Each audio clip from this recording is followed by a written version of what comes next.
Good night. It is January 16, 2025, and it's a Thursday. Here in Sherbrooke, it's currently a seasonable -9 degrees Celsius, 16 degrees Fahrenheit. It's cloudy, but it's night, so we don't see it. The sun this morning rose at 7:23 a.m., and it set at 4:32 p.m. That is 9 hours and 9 minutes of sunlight. We are slowly ramping up towards longer days. Yeah, I've been not doing weather reports recently. Haven't been motivated, and I definitely don't want to do this one, but I feel a responsibility to do it. Today, David Lynch died, and the reason why I started doing these weather reports back in 2021 was as an homage to David Lynch, because he did daily weather reports for several years. He did it on the radio before. I don't know when exactly he started and ended that run. It was on Indy 103 in Los Angeles. And he had some on his website as well. This was a long time ago. And then, I believe before the pandemic, I'm not going to look this up, I'm just going to talk. I believe it was before the pandemic, maybe a few years before, he did daily weather reports. And he also did the number of the day, and we should pick like a ping pong ball out of a jar. I don't remember if it was a glass jar, a plastic jar. I believe it was the numbers 1 through 10. Let me just say what the number of the day was. He also had something for a while, I believe this was during the pandemic, which didn't last as long, which was, I forgot what it was called. But basically he would show a project that he was working on that day. And then he'd ask people, what project are you working on today? And then he stopped. He said it was taking too much time. Oh yeah, and he would wear a cowboy hat for the number of the day for some reason. He'd say, today's number is... But those weather reports were a very Lynchian thing to do. And he did it every day. And he'd talk about a song. That's why I talk about a song. He'd talk about a song. And I remember at one point, he just said, well, I do a very poor David Lynch impression, but he said, well, I hope nobody minds, but I've run out of songs I want to talk to you about, so I'm just going to go ahead and, restart the list. And so he just talked about the same songs, I think in a different order, I'm not sure. I know he's dead. He was old enough for it to be not surprising. It just, always surprising when it happens. Today, he had emphysema. He, announced in an interview that he had emphysema recently, and that he was on oxygen, and that he could barely walk across the room. He quit smoking in 2022, and he smoked... sorry, I'm just losing my train of thought. He smoked for several years, probably all of his adult life. And so I was actually thinking about David Lynch yesterday. So I was thinking about how, I thought this thought before, but I was just in the shower thinking about this, about how he probably wasn't going to do another film. Because if you can't leave the house and can't breathe, the chances, especially now in this post-pandemic world, where COVID-19 is a thing, or somebody with really severe chronic respiratory problems would not want to go out and put themselves at risk like that. He just put out an album of music too, which I listened to some of it. I didn't enjoy it that much. But now he's dead. And the thought that I had, that I've had several times before, was that at least, even though it made me feel sad that he probably wouldn't have made another film, at least we have his whole body of work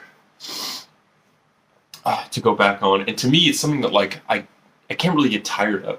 I'll talk about that more in a moment. but that his final work was Twin Peaks: The Return, which it's a TV series, but I see it as a film because the way that it's paced and just the whole essence of it is like a very long David Lynch film. It's a lot more like a film than the original Twin Peaks series was, which was heavily inspired aesthetically by primetime soap operas that were very popular in the early 90s, I guess of the 80s, since the series came out in 1990. I have been a fan of David Lynch since high school. When I was in high school, I got into weird art. I was really into weird art. I was like obsessed with it. I thought it was really cool, and a big part of my identity, where I was trying to find my identity, was liking cool art. I talked before about how I was a music snob on the internet. So, I mean, I've talked about this before, but I remember I downloaded an album by This Heat. I believe it was the self-titled one, on Demonoid, a torrent site which no longer exists.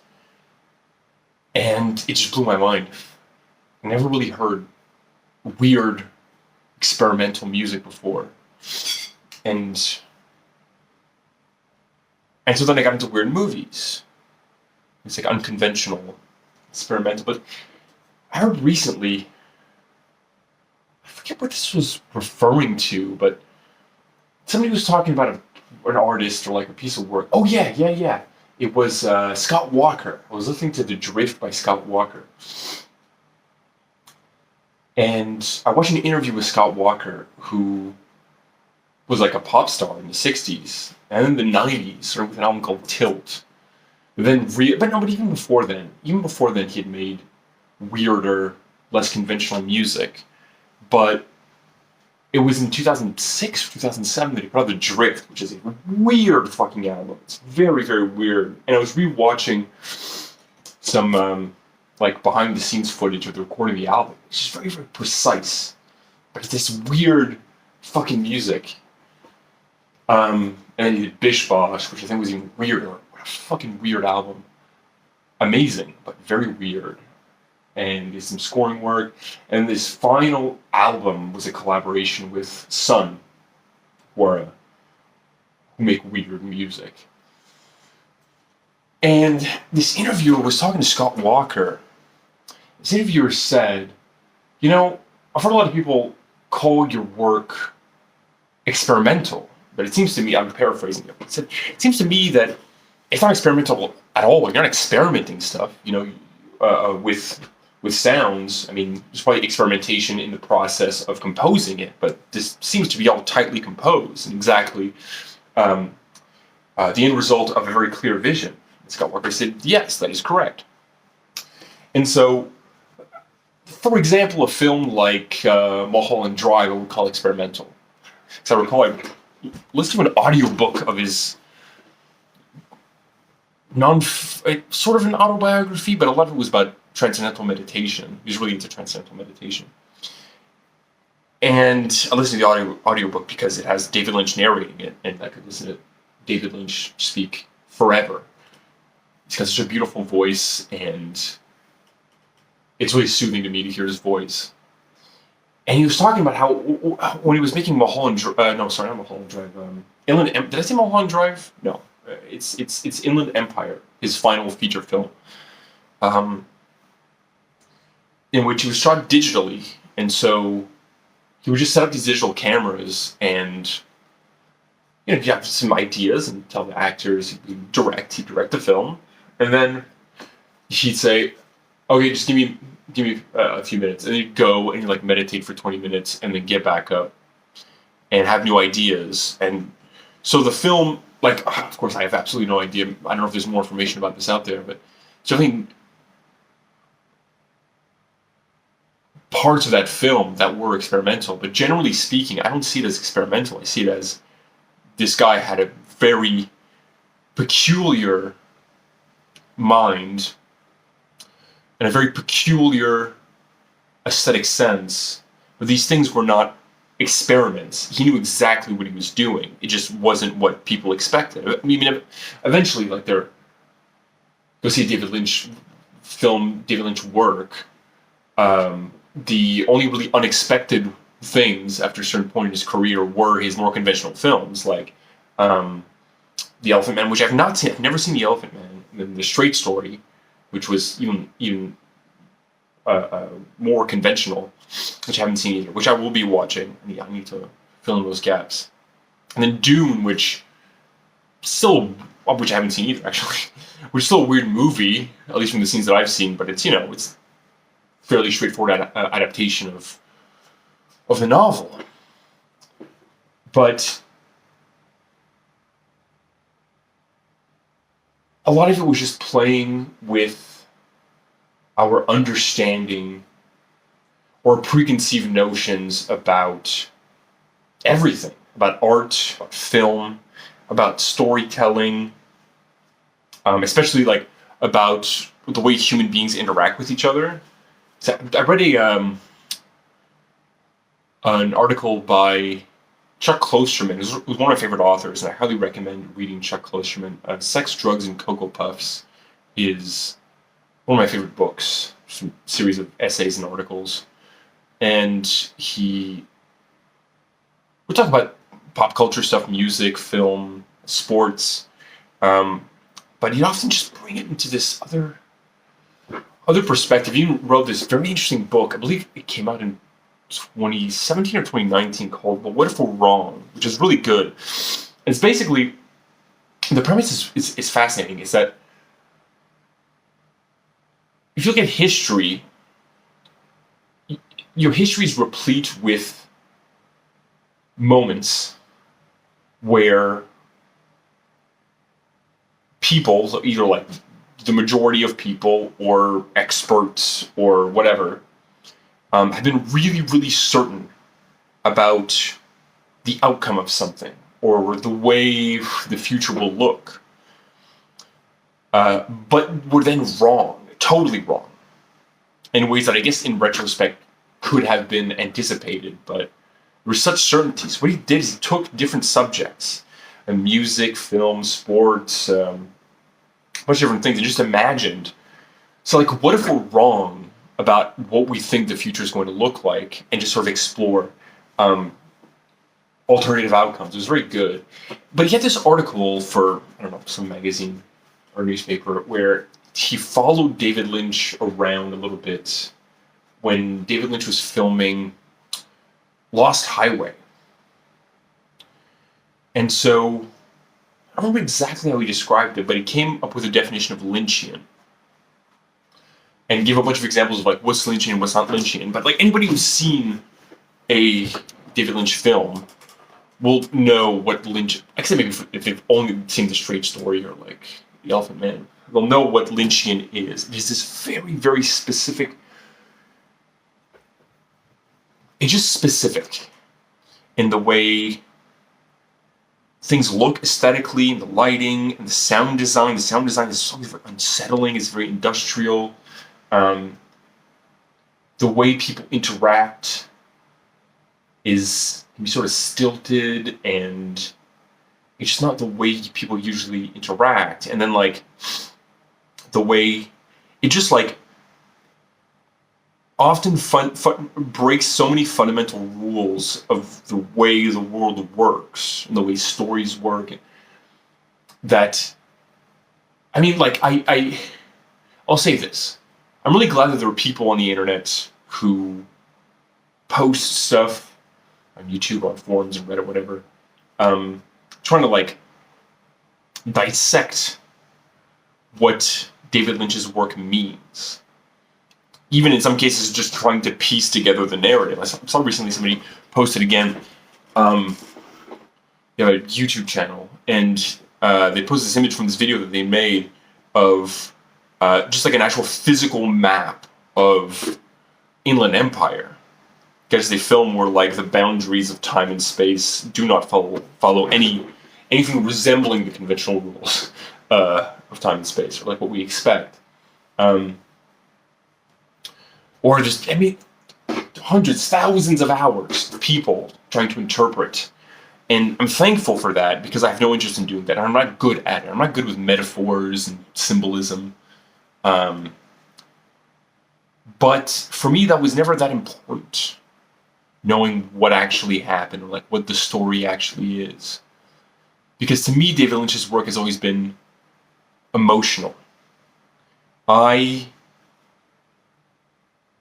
The way that his work makes me feel has become like a fundamental part of what I'm searching for as far as experiences. Like, even if I'm often uncomfortable, the way that his work makes me feel it's like nothing else. It's like food that sometimes, like, I don't know, an example of something that might not necessarily taste super good, but is different. Or like a sensation that doesn't necessarily feel super good. I can't think of any examples. But it is specific and unique. It is singular. And so, like, I remember, so when I was a kid, like a child, and I lived with my father, sort of off and on, bouncing back between Canada and the US, living with my mother and my father, but I also lived in a group home for maybe a year and a half, and I was in foster care, so I did a lot of bouncing around. When I lived with my father when I was a child, going through his CD collection was super formative to me. I remember in Thousand Oaks, California, near Los Angeles, my father was on a business trip. I was alone, or I had a nanny, and maybe she was just doing something else. And I was looking at his CDs, and I saw Dark Side of the Moon by Pink Floyd. I'm like, this looks pretty interesting, this album cover. So I put it on, and I was blown away. I'd never heard anything like that before. Especially when the song Money came on, the intro came on. I was like, I've never heard anything like this before. When I was a teenager, so like I lived there for a few years, actually in different areas, like in Colorado as well. And then I went back to live here in Quebec. And then I eventually, in the beginning of high school, moved back, to live with my dad in San Diego. And it was his DVD collection, this huge DVD collection. And I remember seeing Mulholland Drive and just being very intrigued by that. But sort of a little reluctant to check it out. Because I'd heard about David Lynch and that it was weird. When I started getting into weird stuff, I watched Eraserhead. And for several years it was my favorite film. It's one of my favorites. It's in my top 5. It might be like favorite films. Let's say we don't consider Twin Peaks: A Return as a film. You know what? I will, because I think it is. Synecdoche, New York, Eraserhead, Twin Peaks: A Return. It doesn't matter what the rest is. That film shook me profoundly. I had the chance to go see it in a movie theater in like 2016 or something, and the sound was really loud. It was really good, and it was even more troubling to see, even though I'd seen it so many times. And yet, ever since then, I watched Mulholland Drive. Ever since then, but he's just been a really important part of my life. And now he's dead, and I'm sad.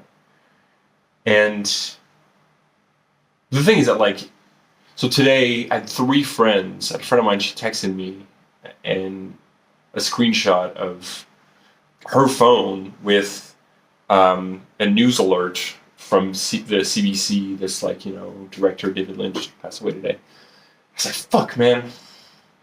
And then I had another one of my friends later tell me, like, hey, David Lynch died. Then I had another one of my friends later say, hey, man, did you hear David Lynch died? So I think that tells also that, like, I've spoken passionately about David Lynch with a lot of people. But I also find it beautiful that I had, like, 3 people who were just like, I need to talk to somebody about this, because it's a huge loss. And again, not for, like, future films or series, because it was unlikely that he would do that again, at least in the capacity that he did before. But as music, he was a painter, really beautiful and some scary paintings. Um, I've liked some of his music and disliked some of it, or like not been super into it. But I listened to Crazy Clown Time recently because I watched a music video for one of the songs. I forgot what it was, but the music video was fucking insane. It's just these people having this party in a backyard, and it's just like total debauchery and violence. It's really weird. It's super cool, and lots of strobe lights. He got into. He's always been into strobe lights, but like, so what I'm going to do today to finish this off, I'm going since this weather report that I've been doing since 2021 has been an homage for the format, even saying like beautiful blue skies and golden sunshine all along the way. That is something I took directly from him. This is not something that like I have wanted to keep a secret. Like I've always been very open. Like it's not a parody. It's an homage, and especially since he stopped doing it. I'm like, well, I'm going to continue doing it because, yeah, during the pandemic, just seeing David Lynch every day talking about the weather and talking about beautiful blue skies and golden sunshine all along the way. And every morning, him just, or I guess maybe sounds early afternoon for me. I don't know. But just saying, everyone have a great day, and having every single day David Lynch telling me to have a great day really helped out some of the darker, scarier moments of the pandemic. When Angelo Badalamenti died, legendary composer who worked with him for decades, died a few years ago. David Lynch, tears in his eyes, did a weather report and said, I don't know the exact quote, he said he's not going to talk about a song because today there is no music. And even though I could, talk about some of his music, today there is no music. Today I'm sad. And I would say, if you don't know David Lynch, look into David Lynch. It can seem intimidating, but just start anywhere. Watch any movie. Watch Twin Peaks. I mean, I lost my virginity to Twin Peaks. Like, to the pilot episode of Twin Peaks. I'd already seen it before. But the first time I ever had sex with another person was while watching Twin Peaks. If you start Twin Peaks, I believe Twin Peaks is possibly the greatest work of art in like cinema and television that I've ever seen. Twin Peaks season 1 is fantastic. I believe it's aged well. There are definitely a lot of tropes that are being referenced in the visual style and the acting and the music, the narrative style, which for people who have not seen early 90s, late 80s soap operas, it might just seem corny, and some stuff is definitely corny in Twin Peaks. However, it's not just corny, and it was definitely like, I don't think it was criticism of that style of television, but it was definitely using the medium of very popular television at the time to do something different and, I believe, revolutionary.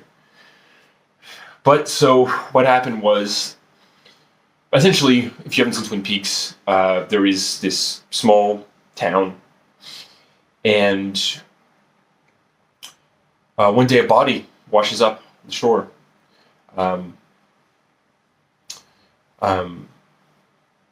And it is this local teenager, or high schooler, and she's this beloved person in the community, and she just washes up wrapped in a transparent plastic sheet. And so, because this was similar to another murder, this FBI agent gets called in to investigate. I don't know if there's like a cross. No, that's different. And so the series is the mystery of who killed Laura Palmer. But also, it's not really about that. It wasn't really supposed to be, because slowly you start to see the underbelly of this place. That's a big, big theme in a lot of Lynch's work, is seeing the dirt and the violence and the evil below the surface of America, of the American dream, of suburbia, of this sanitized image that certain areas or socioeconomic contexts have. But David Lynch and Mark Frost, who we created the show with, were forced by the network. It's huge, and this is something that will never happen again. This TV series where every single week something comes out. I mean, I guess Game of Thrones was close. It could happen again, but like the phenomenon that it was, where like everybody had to watch every week, and people would I heard stories of people talking about it. Everybody at work on Monday would be talking about Twin Peaks. They were forced by the network to reveal who the killer was, which was not the intent. The intent was to just never reveal the killer, because that's not the point. So they did that in the beginning of season 2, and spoilers, but whatever. I mean, I'd still recommend watching it. It's much more than just revealing who the killer is. The killer's revealed, and it's done masterfully, and it's terrifying, and it's perfect. But then David Lynch took a step back. And so there are definitely some really good things about season 2, but there are some even like entire story arcs that I just skip, and I would recommend anybody skip. And I'll say right now, I won't spoil anything. Anything with James in season 2, you can just skip it. And there is somebody who comes back from Cooper's past, where you can just skip all that. It sucks. And then it was canceled. But then David Lynch made the film Firewalk with Me, which is a prequel, which is like, it's a terrifying movie. Like, it's amazing. It's a masterpiece. It's one of his best films, honestly. I didn't like it when I first saw it because, and it's dumb, because Moira Kelly played Donna instead of, I forgot her name. Was it Sherilyn Fenn? Or Sherilyn Fenn? My mind is blanking out.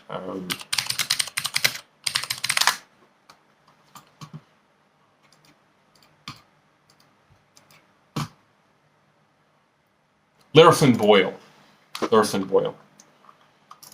Sorry, my mouse is screwed up. Damn it. Lara Flynn Boyle was replaced, and I was like, this sucks. But I think Moira Kelly probably plays a better Donna, honestly, than Lara Flynn Boyle. It's a masterpiece. And then 25 years after Twin Peaks, because I will say, I won't spoil anything, but at the end of Twin Peaks, there's a character who says that they will be back in 25 years. And then The Return finally came back with most of the original cast. Lara Flynn Boyle was not on it, but pretty much everybody else who was like still alive came back, and it is probably the best work of film, television that I've ever seen in my life. It's great, definitely the greatest TV series of all time. But you know what? I don't know what happened. Like, I don't understand what happened narratively, really, globally speaking. But it's so beautiful. So I'll leave you on that. Check out David Lynch. Check out Twin Peaks. I recommend it to anybody. It's so good. It's weird, especially when season 3 gets weirder. And just much more difficult to understand what's going on. But it's a masterpiece. And yeah, so it's been like a half hour that we've been talking. Today I went to the gym, which felt really good because I was sad. And it felt really good. I went back tomorrow. And then I went to play Magic, and I didn't want to go because I was tired from the gym. I was like, I need a distraction.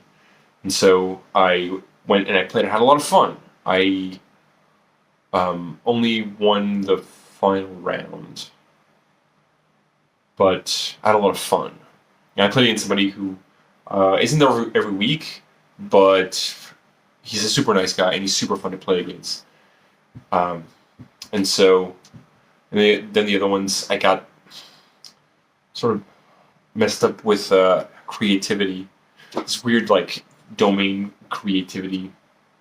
Like maybe not domain, like 4 or 5. No, definitely domain because they had Leyline Binding. But I had fun. I mean, like the last game, game 2. Man, I killed an Archon with Unholy Heat, and then at the end I bolted, and flashed back a Lava Spike to kill an Atraxa with his second creativity. He already had another creativity in his hands. And the first one was against Martyrs. This guy was really fun to play against, but he keeps bringing this fucking Martyr deck, which is this like huge like life game grindy deck. And yeah, he won. Okay, it's been over a half hour. I'm gonna watch The White Lotus. I'm almost done with season 1. It's very good. Let me finish that. Go to bed and hopefully call for a doctor's appointment tomorrow, which I haven't done. And tomorrow night I'm going to go see my mother and help her set up a new computer, which I've neglected to do. And I'm going to go to the gym. And despite this somber day, the solemnity of what has transpired. Is that a correct term, solemn? Wherever you are, you're still able to see beautiful blue skies and golden sunshine all along the way. Have a great rest of your day. Rest in peace, David Lynch.